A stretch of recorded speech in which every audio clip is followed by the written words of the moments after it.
Good morning, church family. It's good to see you this morning. I invite you to turn with me to the first chapter of the book of Leviticus. We are going to start getting into the book this morning and understanding the different sacrifices. Anthony, did you go through this at sunset? Yeah, yeah. So we're going to be looking at uh, the sacrificial system that God had ordained. And so I want to read through the first chapter of Leviticus to begin with. And then I want to go to Genesis for just a little bit and take a look at something that I think is interesting. Um, and so let's look at Leviticus chapter 1. Then the Lord called to Moses and spoke to him from the tent of meeting, saying, um, we've already stated before that the first word in the Hebrew text is and. And the Lord called to Moses, which gives us an indication that Leviticus is just a continuation from the book of Exodus. And we don't often make that correlation, but God continues to give his revelation and his instruction to Israel. So it says, and the Lord called to Moses and spoke to him from the tent of meeting, saying, speak to the sons of Israel and say to them, when any man of you brings an offering to the Lord, you shall bring an offering of animals from the herd or the flock. If his offering is a burnt offering from the herd, he shall offer it a male without defect. He shall offer it at the doorway of the tent of meeting, that he may be accepted before the Lord.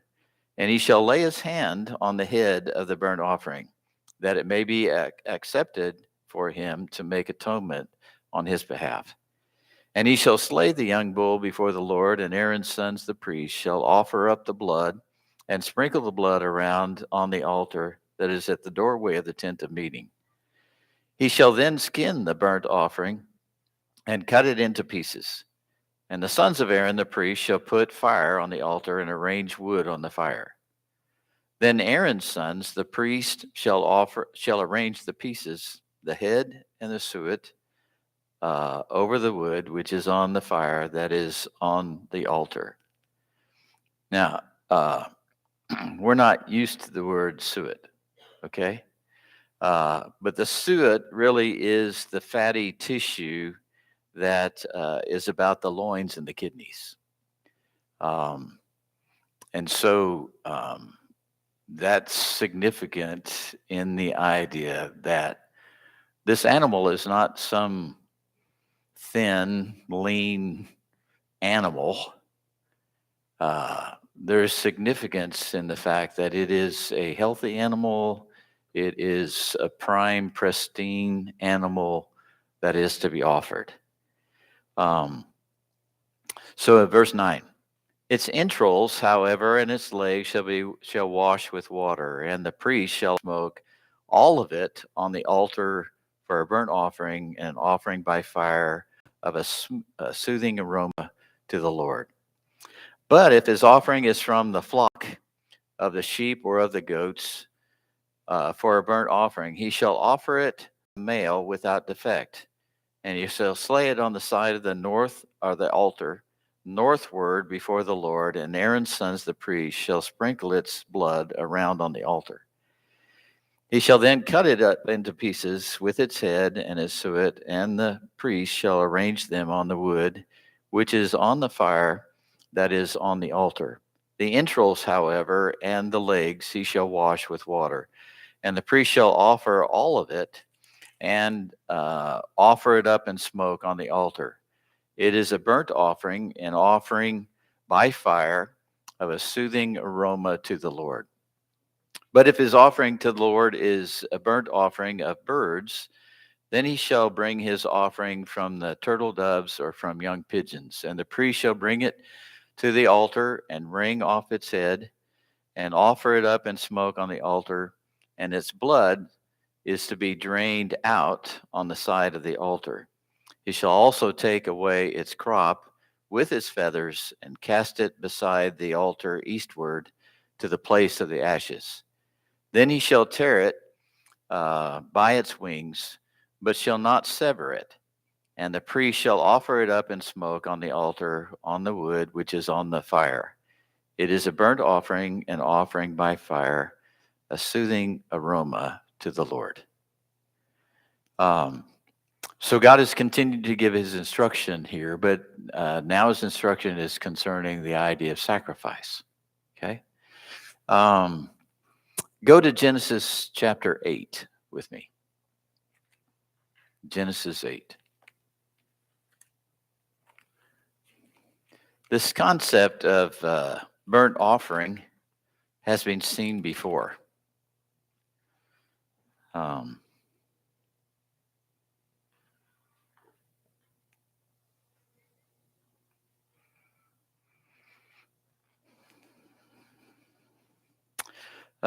Genesis 8, beginning in verse 15. It says, And God spoke to Noah, saying, Go out of the ark, you and your wife and your sons' wives with you. Bring out with you every living thing of all flesh that is with you, the birds and the animals and every creeping thing that creeps on the earth, that they may be bred abundantly upon the earth and be fruitful and multiply on the earth. So Noah went out, and his sons and his wives and his sons' wives with him, every beast, every creeping thing, and every bird, everything that moves on the earth went out by their families from the ark. Then Noah built an altar to the Lord and took every clean animal of every clean bird and offered burnt offering on the altar. And the Lord smelled the soothing aroma, and the Lord said to himself, I will never again curse the ground on account of man, for the intent of man's heart is evil from his youth, and I will never again destroy every living thing as I have done. While the earth remains, seed time and harvest, cold and heat, summer and winter, day and night shall not cease.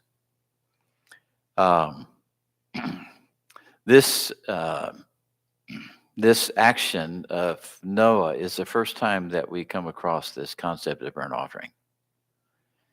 And I've not found any instruction that actually comes before this. I don't know where Noah learned this concept, and I could have asked you, I guess I should have asked you, which came first, Genesis or Leviticus? And obviously Genesis comes first. And Genesis is before the law was given. So why this concept is there, I don't know, but we understand that it was pleasing to the Lord. Look at Genesis chapter 22.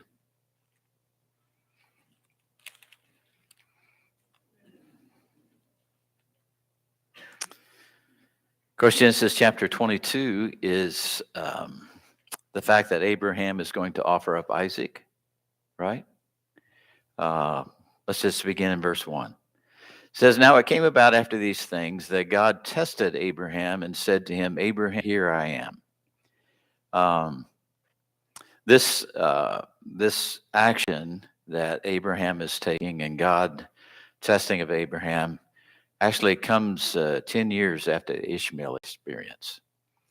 And I think the NIV says sometime later, right? So the previous chapter deals with the Ishmael experience. So we're 10 years after that.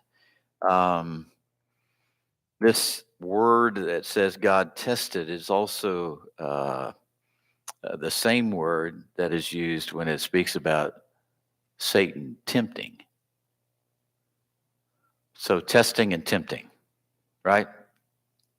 I had a history teacher by the name of Mrs. Craig. Deb knows who he is because we went to the same school together. And I always thought Mrs. Craig was testing me to fail me. You ever have a teacher like that? Or at least you have this concept that seems to be there. Uh, in the same action, God can test, but Satan can tempt. Okay. Now God is for us, right? God is wanting us to come out of the same experience on the top side rather than on the failing side. Okay. So it said, God tested Abraham and said to him, Abraham, and he said, Here I am. And he said, Take now your son, your only son, whom you love, Isaac, and go to the land of Moriah. Um, why is Isaac so important to Abraham or to the story?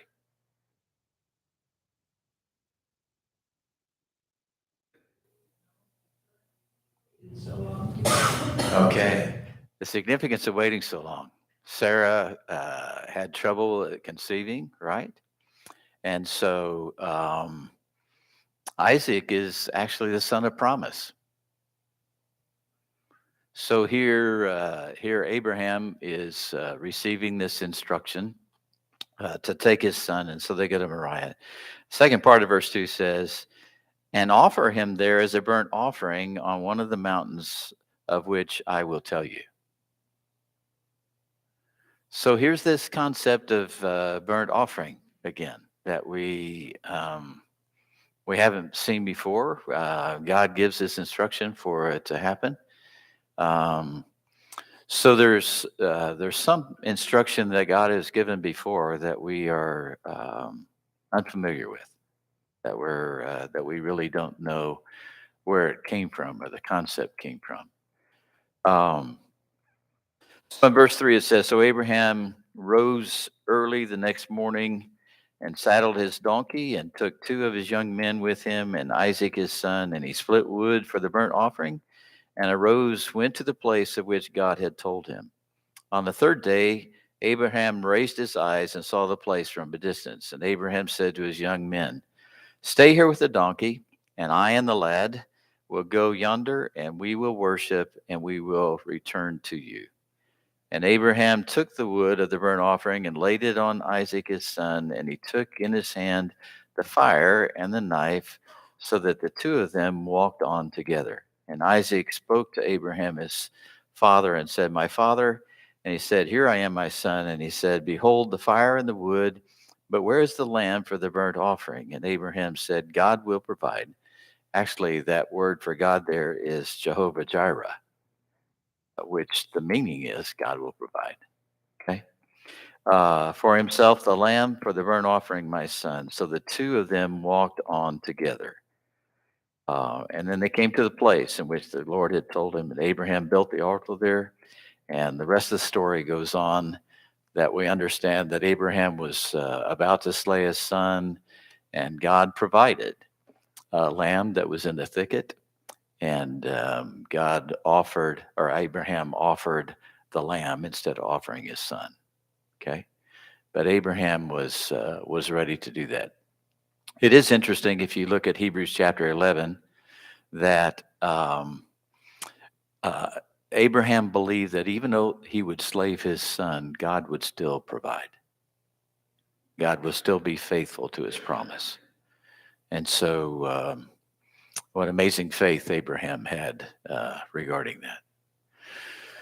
So the burnt offering is significant even before we get to the book of Leviticus, even before the children of Israel had received the law, and they continued to receive instruction here regarding the sacrificial system. Um, Let me relate to you a few things here. It seems that as we get into the book of Leviticus, uh, God starts with the most important, and I would say the most significant sacrifice, and then he goes down from there.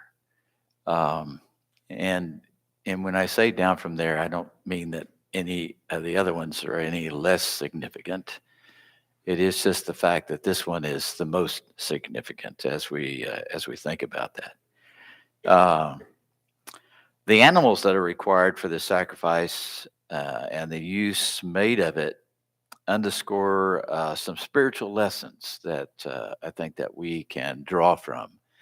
It also paints a tremendous picture of Jesus Christ. And so we'll not finish this whole stage in regard to the sacrifices today, but we'll do it next week. And then we'll try to draw the perspective in regard to Christ and how Christ had fulfilled this significance in regard to this burnt offering. This burnt offering is the most comprehensive form of worship that God presents. And it is identified as a sweet savor or a fragrant aroma or a pleasing aroma to God. And it is the most God-directed sacrifice. It was wholly consumed for the exclusive pleasure of God. If you notice, Leviticus chapter 1, verse 9 says that the whole shall be turned to smoke. It's different from the other sacrifices. If you've read ahead in regard to Leviticus, you realize that there's other sacrifices that the worshiper and his family, those who are in his household, actually can receive part of the sacrifice. This is not, it's not true in this. This whole animal is smoked or fumed up to God. And the sacrifice is not conceived as destroyed or even burned. I mean, I think sometimes we would view it that way, but it's simply transferred or sent or fumed up to God. It is a burnt offering, an offering made by fire, and a pleasing aroma to the Lord, is how the NIV expresses that. As incense, it ascends or it is fumed to God. The word is olah in the Hebrew, and it literally means that which ascends. There is a little interesting thing that happens in regard to this Hebrew word and also the associated Greek word with it. Olah is the Hebrew word. The Greek is holokatomai. It is actually the Greek word of the Holocaust. And Holocaust, by definition, is a total destruction. Okay? So it is completely consumed, but it is consumed by and for God. And so it's fumed to him. It symbolizes the total consecration of the worshiper to God. Okay?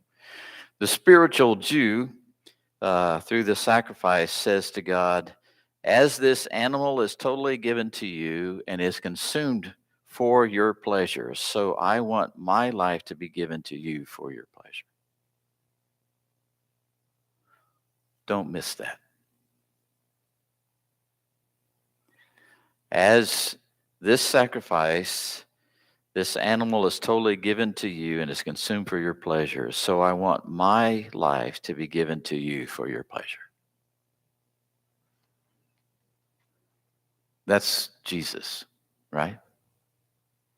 That's also us. Romans chapter 12, verses 1 and 2, right? Sacrifice that's been given up to God. And so you have this concept of understanding why this is the most significant sacrifice that an Israelite could give unto God. All sacrifices involve vicarious substitution. In other words, this really ought to be me. It really ought to be me. But God has accepted a substitute. Is that true between us and Christ? It really ought to be me. but God accepted a substitute. And so it is on behalf of the worship. What physically happens to the animal is seen as the expression of the worshiper's desire. I want my life to be totally consumed for God's pleasure. Now, I have to be honest with you. I want that, but I might not always live that. And there's times that I'm reminded of that. Sometimes they're odd times. Maybe sometimes it's a certain song that we are reminded of what Christ has done for us. We're reminded somehow or another that I can give more, or I need to give more, or we're reminded that I've taken back maybe what I really owe to God. Anthony? It's kind of like whenever we read over here about Noah. We didn't get to it, but it's a little further. It says, and God decided not to destroy the earth anymore because He knows the heart of man. So we want this, but we can't always give it. Yeah, right. Paul said, I struggle with doing this that I don't want to do, but I do it. I don't do the things that I do want to do. So there's that nature there that we struggle with, and offering one thing, it still can be a sweet, fragrant aroma to God with Him realizing who His own creation is and what we're capable of. Yeah. So one of the things that you understand out of the burnt offering is that a worshiper can offer the burnt offering at any time. It's also significant that the priest would offer a daily sacrifice for the nation. And as you understand, they're camped around, right? They're all camped around. Every morning they would have the opportunity to smell. Yeah, I mean, what happens when you go by, and this sounds bad, but I don't mean it to sound bad. And I don't mean to belittle anything at all about this sacrifice. But what happens when you go by a barbecue place? Do you miss it? I mean, you smell what's happening, right?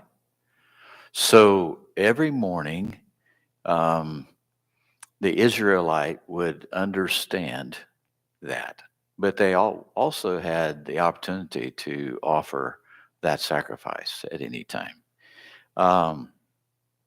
Genesis chapter 22 and verse 2, which we read, Abraham and Isaac. Verse 5, it says, we will go yonder and worship. And so this is the most sacred form of worship that an Israelite could do in presenting himself. He says, we will return again, which expresses Abraham's faith. Okay. Viewed from Abraham's perspective, what do you think how Abraham viewed what he was doing?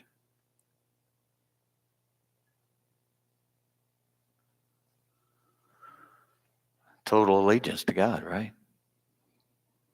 Now, here's another interesting perspective. What about Isaac's perspective? I think we've thought about that as we've read that story, right?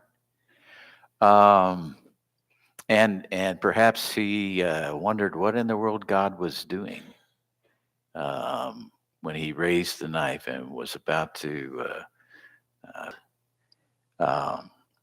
But then think about Isaac's perspective whenever the lamb shows up. And instead of Isaac being offered, the lamb is offered. What's that a picture of? Of Christ, right? It's a picture of a substitute that actually was going to happen with that. So the most common of Hebrew sacrifices and central to all the worship activities was this sacrifice. It was offered by the individual anytime the worshiper wished to give that expression. There was also a continual burnt offering given every day, both morning and evening for the nation. It wasn't for the individual themselves, although the individual could do that anytime. But the priest would offer for the nation this burnt offering as well.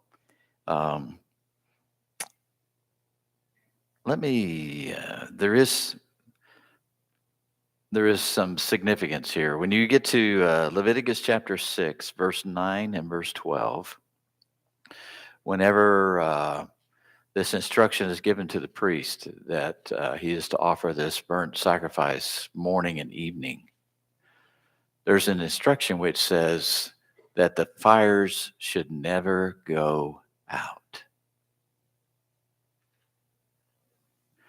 What happens when the fires go out? I mean, why would the fires ever go out? Because nobody's offering the sacrifice.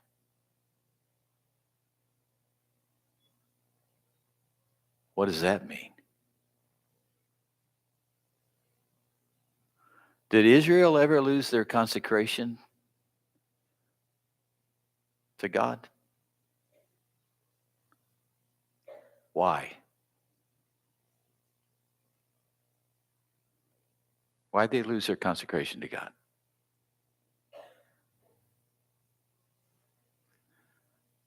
They were looking to other things. They began trusting in other things. They forgot. But they chose to forget. Right? Yeah. Yeah. So the concept of national adultery, right, is there. They got involved in idolatry and they forgot. Did God allow them to go there? Yeah. Has mankind changed? He can still go there. We can still forget about our consecration to God. And so he is giving this instruction, and the burnt offering was central to the act of worship during the feast days and the Sabbaths. Particularly on those days, this reminder of consecration was there. This reminder of what God has done. This reminder that God delivered us out of Egypt, right? And so this continual reminder really ought to be there. It is the most God-centered sacrifice, recognizing God's right to man's highest devotion. Does God have a right to expect us to honor him? He created us. He died for us. He sent his son to die for us. Now, obviously, he hadn't done that yet, but God is providing instruction in order that they might learn. You know, life is in the blood. Is there a consequence to sin? Now, we're not in that sin trespass to God or sin against our brother yet. But in this one, there's still a little bit of concept of the idea of atonement, because man always needs to recognize that this fleshly nature is a struggle. And we need to recognize that that we sin. We are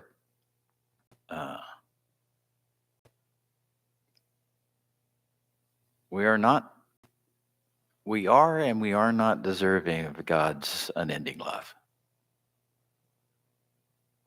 We're deserving because God created us. We're deserving because God loves us, regardless of what we've done, or regardless of what we will do. God still loves us. And so this sacrifice is God-centered. There's consecration is more important than atonement, I think, is seen in this sacrifice. And the atonement means that there is estrangement between the worshiper and God. And the most ancient form of man's worship to God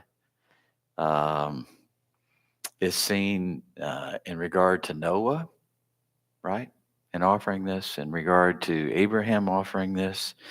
It's also kind of a shadow of Eden with Abel in Genesis chapter 4 and verse 1. You remember this conflict of God accepting a sacrifice and not accepting another sacrifice? Where did that come from? Okay, Maria?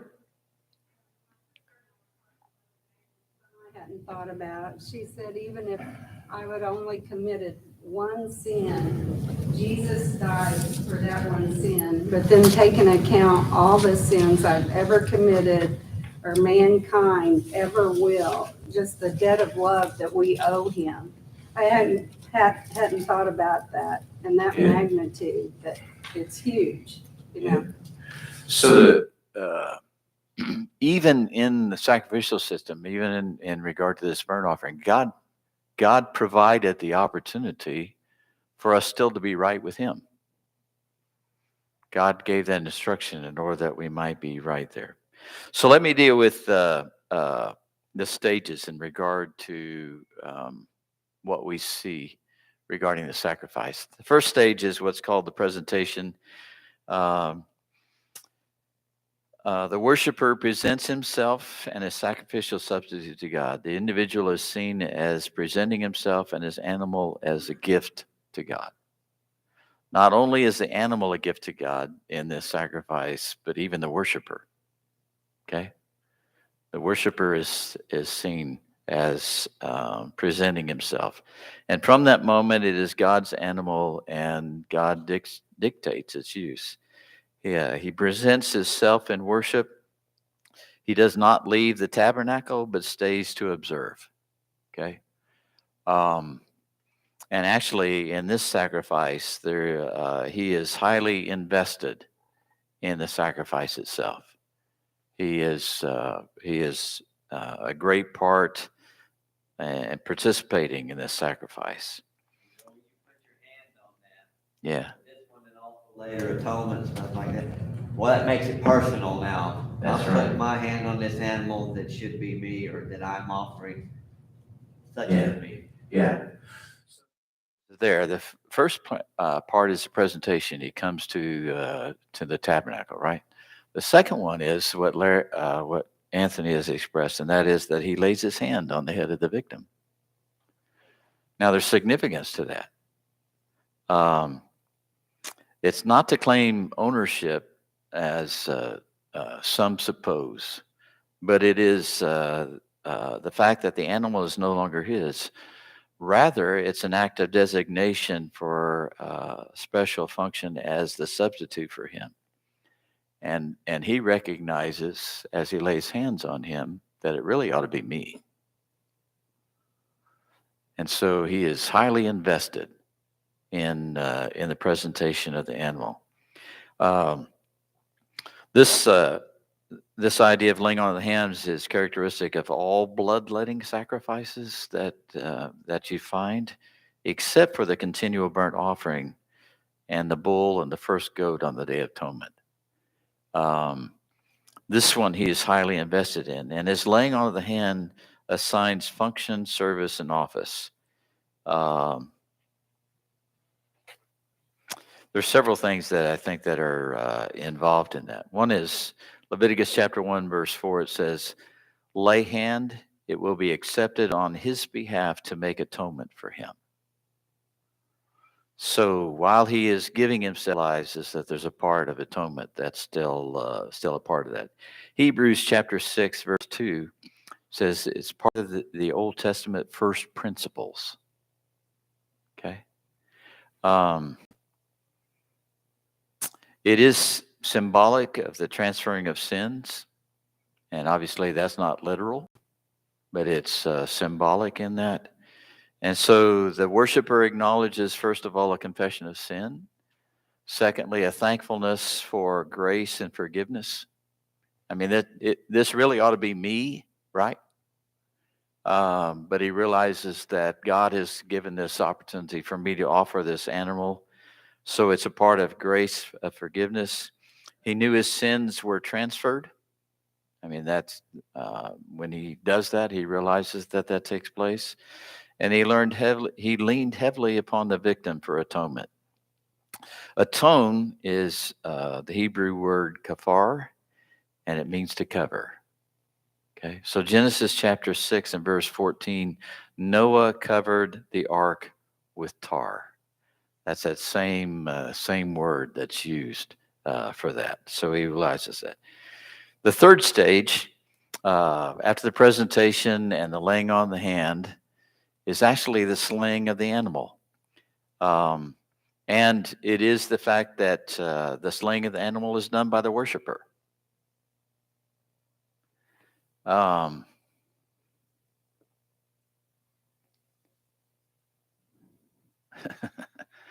suppose all of us would say that's just gross, right?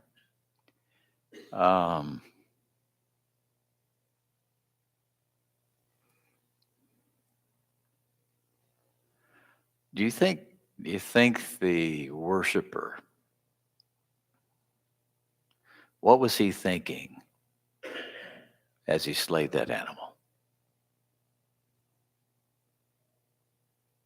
What do you think he was thinking?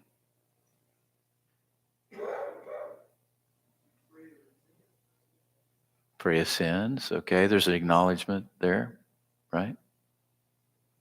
He was focused in the moment. He wasn't thinking about what he was going to have for dinner or what transpired last week. He was focused on the here and now. Yeah. Yeah. So he was making that presentation. I mean, he was actually saying, I'm killing, in reality, he says, I'm killing this animal, but it really ought to be me. There's no way of coming out of that without being covered by blood. There's not. There's no way that comes out of that. So to slay the animal is shahat. It is a sacrificial, it's recognized as sacrificial slaughter. Exodus chapter 20, verse 13 says, thou shalt not kill, right? But it's a different word that's used there. The worshiper, the sinner, kills his own stand-in. All right? He realizes he is responsible for its death.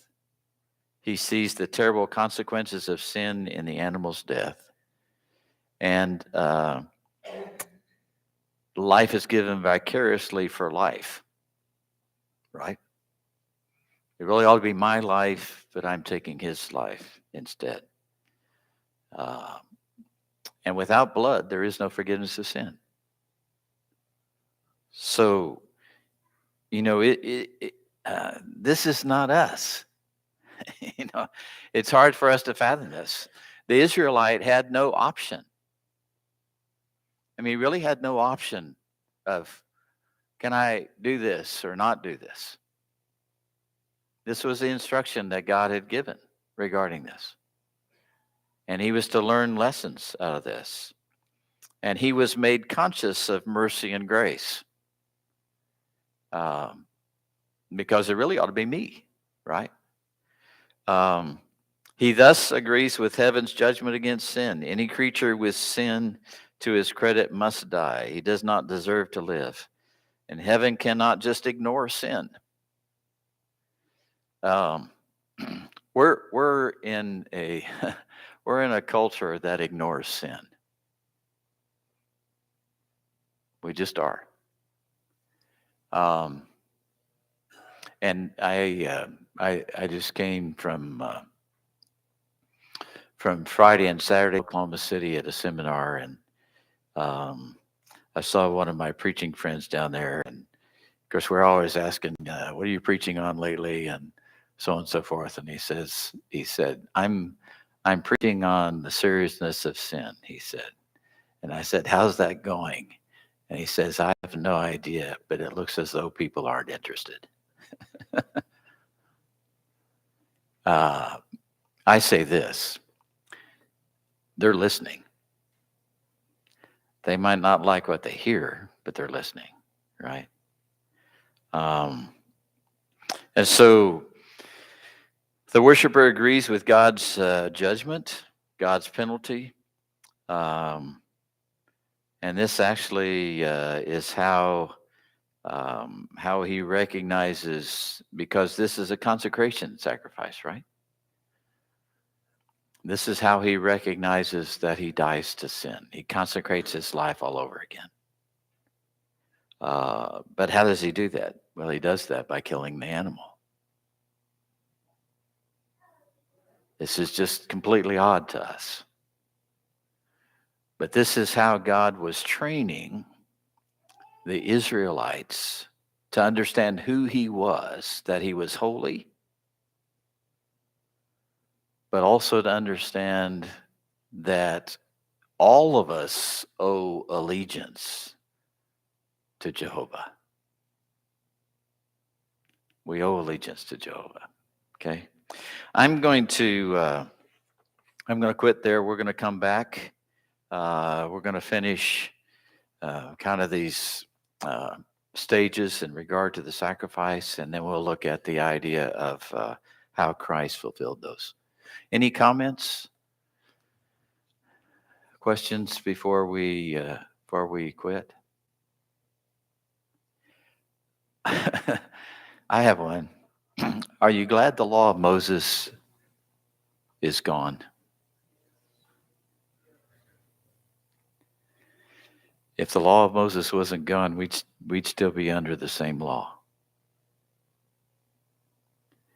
But let me say this. The life and the blood of Jesus is more precious than any animal that has ever been sacrificed. And so we ought to be thankful. Okay? All right. We're going to break for worship here. And we have reason to worship, don't we? So let's remember that as we go into this next hour.